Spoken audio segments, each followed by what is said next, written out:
বন্ধুরা, আজকে আমি আপনাদের কাঁচা বরইয়ের ভর্তা বানিয়ে দেখাবো। কাঁচা বরই ভর্তা খেতে অনেক মজাদার। আপনারা দেখতে পাচ্ছেন যে আমাদের গাছ থেকে আমি বরই পেড়ে নিচ্ছি একটি বাঁশের কোটা দিয়ে। গাছের বরই পাড়ার এখনই সঠিক সময়। বরইগুলো আমি আমার বাসার ছাদে থেকে পেড়ে নিচ্ছি। এখন আমার নিচে গিয়ে বরইগুলো সংগ্রহ করতে হবে। বরই পাড়ার সাথে সাথে আমার এলাকার কিছু ছোট ছোট বাচ্চারাও চলে এসেছে বরই টোকানোর জন্য। বড়ি পাড়ার পর বড়ি টোকানোর একটা অন্যরকম আনন্দ রয়েছে। যাই হোক, এখন আমি বড়িগুলো সংগ্রহ করে একটা পাত্রে নিলাম। এরপর বড়িগুলো ভালো করে পানি দিয়ে ধুয়ে নিতে হবে। আমি বড়িগুলো ধুয়ে নেওয়ার জন্য কলপারে চলে আসলাম। এখন ভালো করে বড়িগুলো পানি দিয়ে ধুয়ে নিব। আর আমায় এই কাজে সহযোগিতা করতেছেন আমার আম্মু। দেখতে পাচ্ছেন আমার আম্মু ভালো করে বড়িগুলো পানি দিয়ে ধুয়ে নিচ্ছে।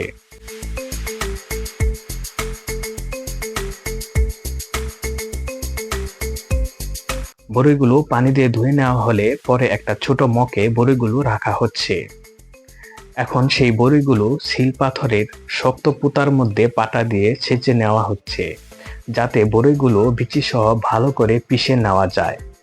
আর আমি হালকা কাঁচা বড়িগুলো বাছাই করেছি, যাতে কাঁচা বড়িটার মধ্যে চোকাটা বেশি পাওয়া যায়। তবে কাঁচা বড়ি যেহেতু রসের জন্য কিছুটা কষ্টি লাগতে পারে, কিন্তু স্বাদটা বেশি হবে।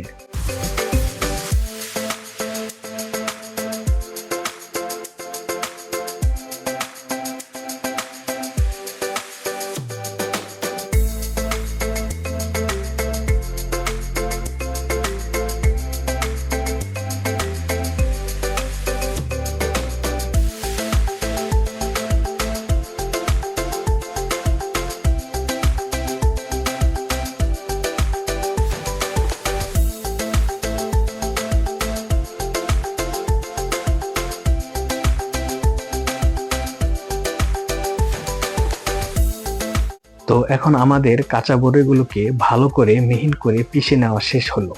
বন্ধুরা, আপনারা দেখতে পাচ্ছেন এগুলা হলো ধইনা পাতা। আমি ধইনা পাতাগুলো ভালো করে পানি দিয়ে ধুয়ে নিব।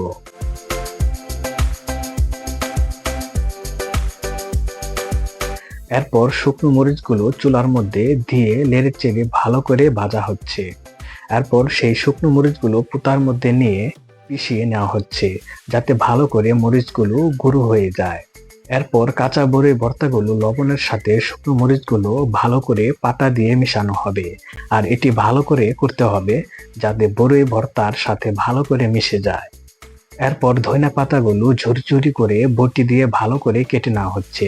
এখন ধইনা পাতাগুলো কাঁচা বড়ি ভর্তার মধ্যে দেওয়া হবে। তারপর কিছুটা পরিমাণ মতো লবণ দেওয়া হবে।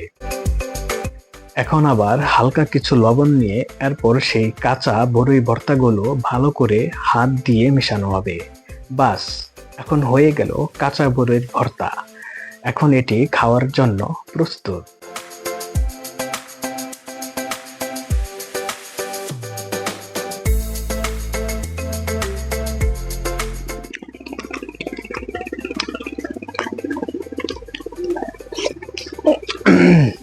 বন্ধুরা,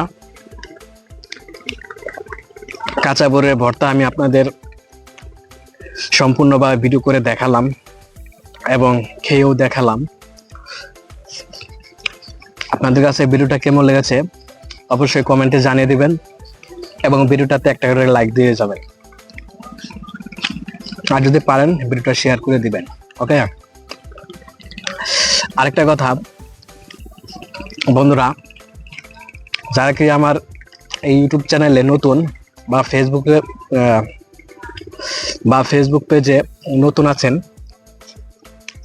তারা অবশ্যই ফেসবুক পেজটাকে ফলো করে দিবেন আর ইউটিউব চ্যানেলটিকে সাবস্ক্রাইব করে দিবেন এবং এই চ্যানেলের সাথেই থাকবেন। আবার পরবর্তীতে নতুন কোনো ভিডিওতে আপনাদের সাথে দেখা হচ্ছে নতুন কিছু নিয়ে। সবাইকে জানাচ্ছি শুভেচ্ছা। ভিডিওটি দেখার জন্য অসংখ্য ধন্যবাদ সবাইকে। বাই।